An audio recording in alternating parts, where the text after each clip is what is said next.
Alright, let's go ahead and start up number 2, Casa Loma's film set.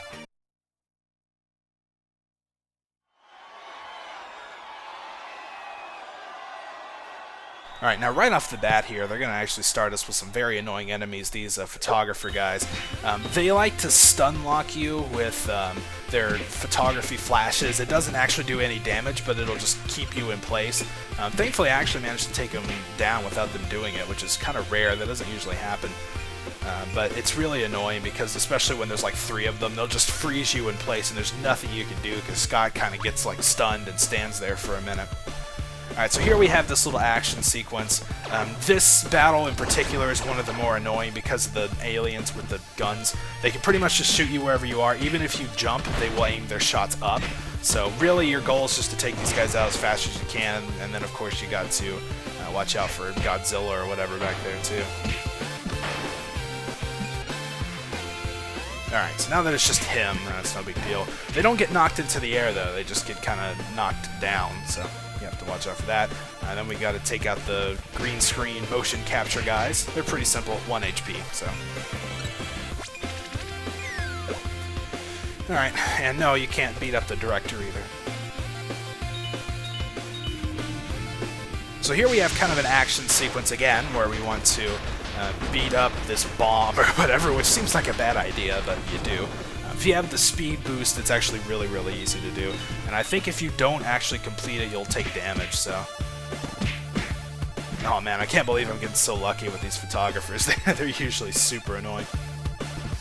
Alright, got a key we can pick up and take with us.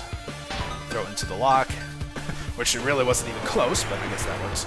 We get to move on to the next section. We're kind of in an Indiana Jones-like place now.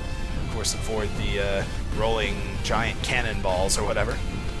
Crap. Oh, yeah.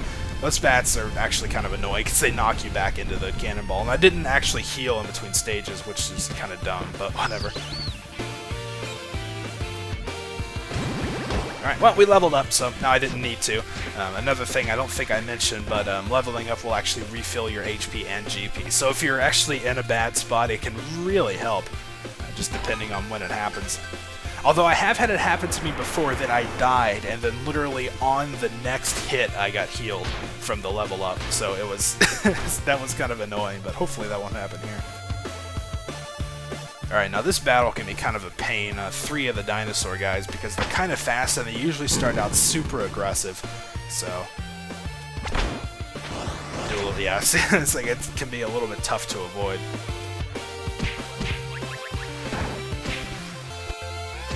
Alright, and then sometimes also whenever they're getting back up, they didn't get the chance to there because I beat them too quick. But sometimes whenever they're getting back up, they can kind of turn red and get like angry and charge at you really fast. So watch out for that, of course. Now, before we do anything with that key and the treasure chest there, make sure to destroy that so you open your path forward. Because once we do this... There we go, nice. We can actually look back to the left here and see that there is a spike wall closing in, so make sure you open the door first before you open that chest. Alright, now I think we're going to have another one of these action scenes. Looks like it. Again, just stay at the bottom and you can avoid the first wave.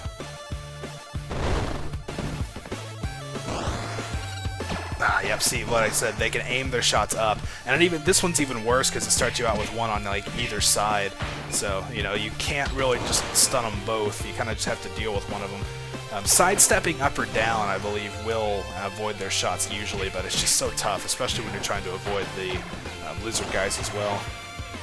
Whoa, okay, there we go, he got a little angry at me. Oh man.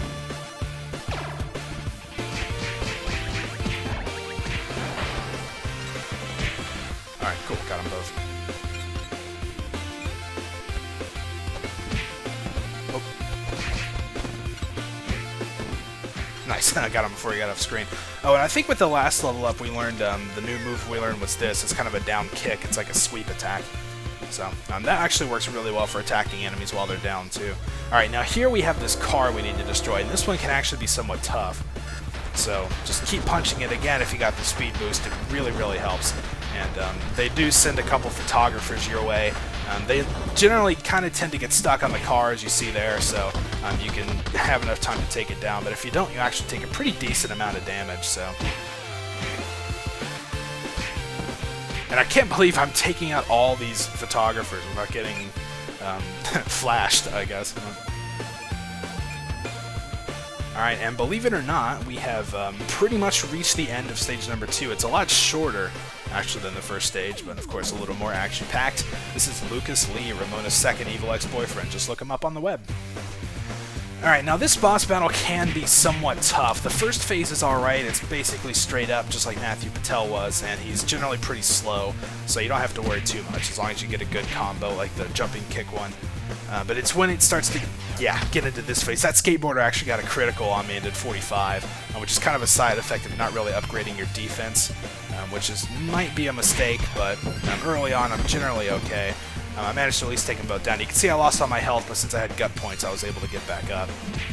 Just make sure to avoid him while he's skateboarding around. Take out his lackeys while he's doing that. Alright, once he gets the skateboard, he can be really dangerous because he attacks super fast and is super strong with it as well. And of course, then he'll just go and grab the second one. He always goes in a Z pattern, so you can avoid him if you know that. I'd really like to do this without losing a life, but I'm not sure if I see that happening or not. Okay, they both got knocked down, which is good, so they're not going to be going around bugging me anymore. Oh, cool. I think, he got knocked out by the skateboard there. Oh, it's... Nice! Cool, I actually got him. I didn't know if I'd be able to finish that without losing a life or not, but thankfully we managed to. So he goes off and tries to do a grind, but fails, and we have defeated Lucas Lee. That went really, really well, actually. I don't usually do it that cleanly, but I'm very happy with how that went. And we can also taunt if we hold the square button, so there you go.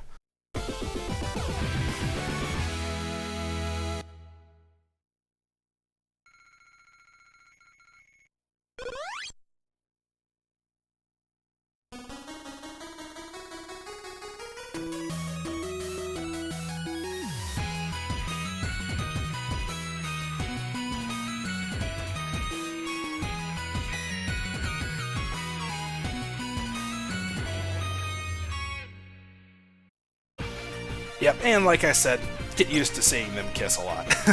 Alright, let's check out our status real quick. I want to see how much money I have at this point. Alright, I got 50 bucks. So, okay, what I'm going to do is I'm going to upgrade probably just one thing real quick. So, yep. Alright, so we're back here again. Let's go ahead and look at our status to show you what I did. I actually got a couple of defense points. That was just a side effect of buying some food to heal up. But basically, I just upgraded my strength and speed again. The reason I haven't really been upping my defense and willpower is because there's actually a very good place to do it in this level.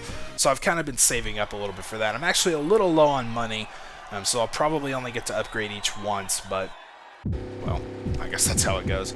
Strength and speed are generally good to have, just because you can take enemies out really quickly, so, you know, the chance they have to hit you is a lot less. The problem is if you really, never upgrade your defense, that you get hit by criticals a lot, and they could do a ton of damage. But yes, this is the Clash at Demonhead, so there we go. Alright, now the soundtrack for this one I actually really like. It's a lot more rock-oriented than the other ones have been so far, so this one's pretty cool. Now we have to avoid the crowd. If you want, you can actually hit some of them and get some money out of it. It's not worth much, though. It's like 10 cents for each one you knock out. And you can see I'm doing slightly larger numbers now as well. I could pretty much take him down with just a regular fast combo and an uppercut at the end. See, I mean, that guy just went straight down. And then a dashing kick and an uppercut will also take them down too.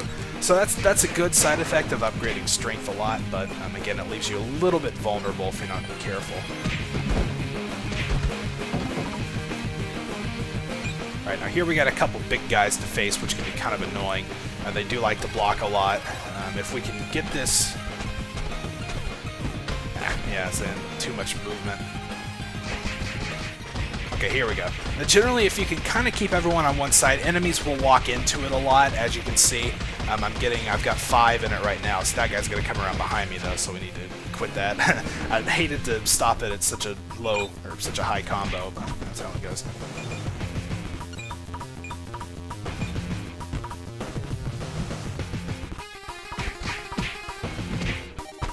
Alright, so I've exceeded 20 bucks, which I think is about what you need to actually buy the item I want, so that's good. I figured I would probably get enough, so I'm glad I was right about that.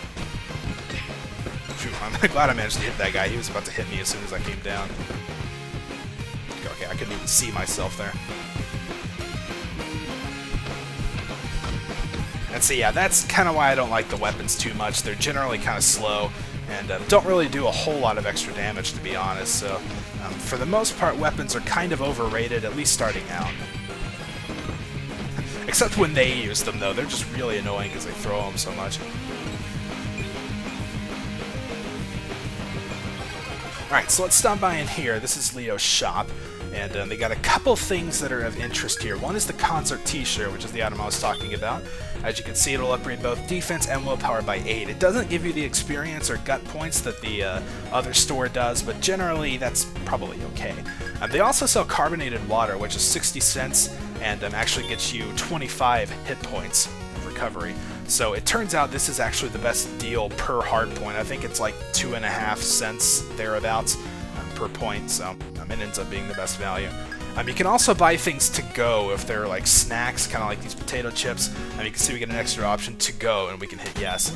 And that'll kind of store it in our inventory, and if we ever run out of hit points, it'll actually use it automatically and revive us. So those can be good to have. There are some better snacks for it later on, but for right now, that's kind of just, you know, really what's available. So it's good to have at least something. And you can always tell if you have an item because it'll put that plus by your hard points up there. Alright, now this guy's actually really annoying. This guy with the red cap, he's super fast, he's super strong, and he does some really good combos. And he's got a lot of health to boot as well. So that guy is actually really tough, especially at this point in the game. There you go, good counter on the bouncer there. Now with this group, you can actually take out the big guys, and all the smaller ones will run away in fear. But I tend to just generally fight whatever. You can see they all pretty much ran away.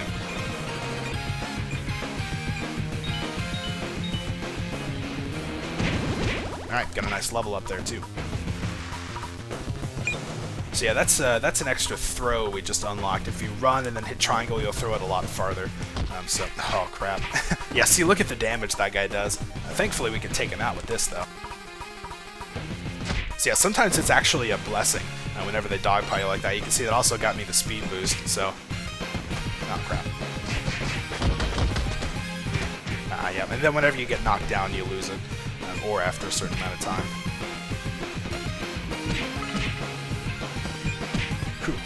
I was able to take him down before he hit me with that thing.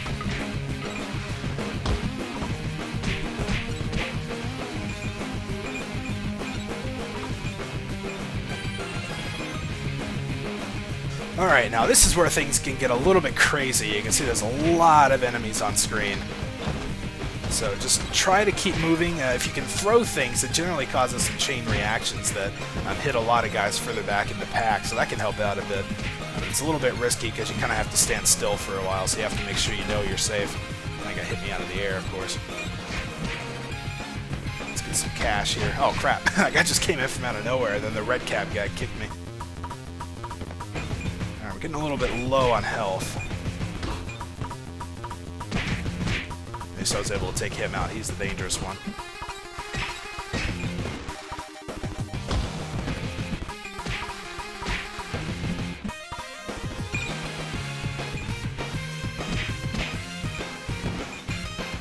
Oh crap, there's even more. Wow, I forgot about that actually. Oh crap, I didn't want to stop that. I wanted them to walk into it. That will make them run away, though, so I guess that works. Alright, now before we go forward, an interesting thing about this game, as opposed to a lot of beat-em-ups, is you can actually head back in the stage. We can go back to the shop here. I'm going to go ahead and upgrade my defense and willpower one more time, just since we have enough money to. And we'll go ahead and get some refills here of carbonated water. It's weird that it asks you if you want to take it to go when you already have one, because if you hit yes, it'll just say, sorry, you can't take more. So they figured it just wouldn't even ask, but... Get a little more recovery here. There we go. And you can see our max HP has also gone up since we've raised our defense, so...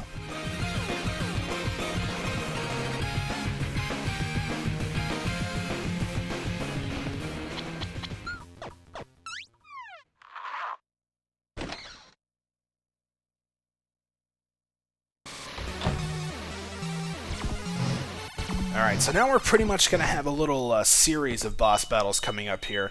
The first one is actually going to be against both Envy and Lynette, the drummer, who's pretty much left out of the movie, actually, by the way. I haven't mentioned that, but for some reason she plays like almost no role, even though she's got like these teleporting powers, and she also has a bionic arm, but that's just completely left out of the movie, so... Yeah, when she's teleporting around, you can get some hits in here. And then once this happens, Envy will get mad and actually take over. Now I have to fight her as well. She can be very tough because she's super fast. I kind of like the turtle a bit.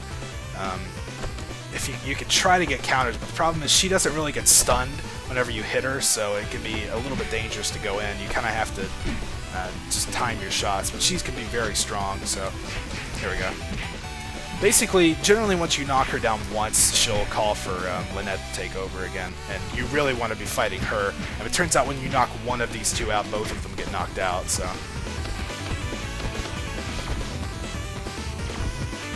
I just need, like, a couple more hits.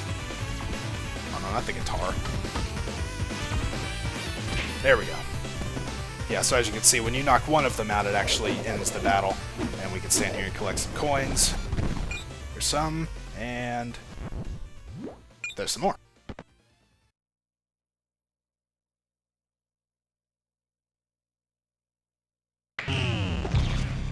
And then Todd Ingram, the bassist, will come over, and he's basically the real boss battle, as I'm sure you can imagine. And but first, we have to go through this little, it says Backstage Maze, but it's really not. It's kind of just more linear than anything. But he's basically going to be chasing behind us, and we have to break our way through these doors. Jump kicks work really well, and if you can break through in one hit, you can just keep moving, so that's really nice. But this is generally pretty easy. I mean, you shouldn't have any trouble if you've been upgrading your strength at all.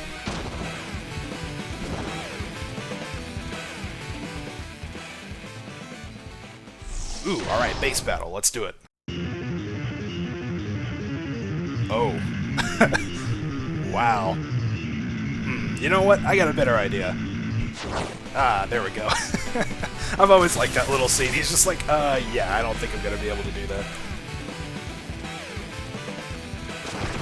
Alright, so he throws us outside, and now we can begin the actual boss battle. Todd Ingram, Ramona's third evil ex-boyfriend.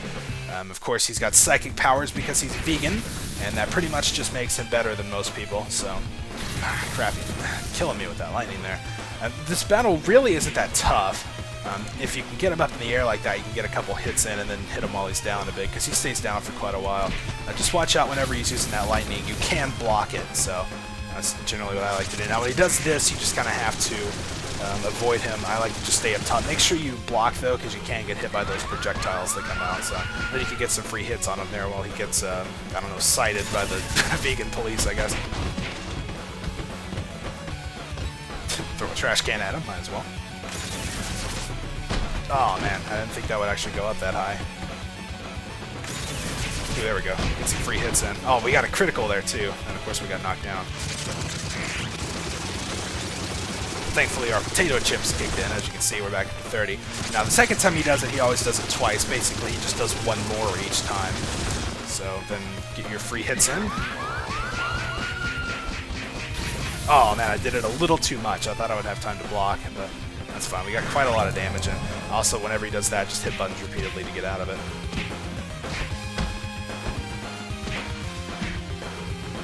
Alright, we got some pretty good damage in. Yeah, you can see he's about down, so... Ah, stop doing that, man. There we go. Oh, I couldn't hit him for some reason. Oh, that's probably why he was getting ready to go into this phase. And so this is the third time, which means he's going to do it 3. So just, again, make sure you stay out of the way.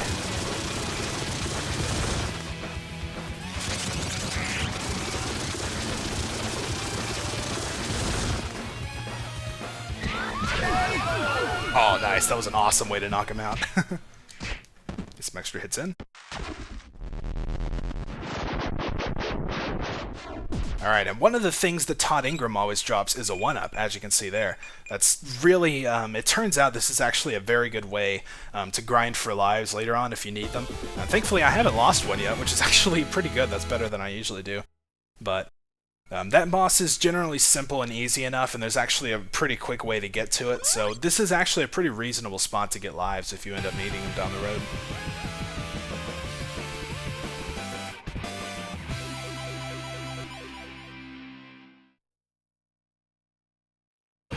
Alright, so that's going to open up the route to stage number 4. Again, I want to check on the money real quick. Alright, 25. We have enough that we could upgrade our defense again, and I'm kind of wanting to. It's a good time to show this. We could go back to the main stage. Remember, this is just before the sequence of boss battles. But fortunately, you're actually not locked in after the scene happens. Like I said before, you can go back, and thankfully it doesn't keep you at this screen after this. You can just run straight back into the store. So it's a very convenient way to get back here, too. And it's it's actually really nice because it has the best healing in the game, so... Alright, so we got that. Our HP is very low, so we're going to have to buy quite a lot of water. We may spend the rest of our money on this. So yeah, it feels kind of weird, like, that healing for 25 would be, like, the best in the game. But when I say best, I mean it's, like, the best value for what you get. Yeah, and I wouldn't recommend getting it to go, though, because it's not generally worth it. That should be our max HP, or at least close to it, but we'll get some more chips to go.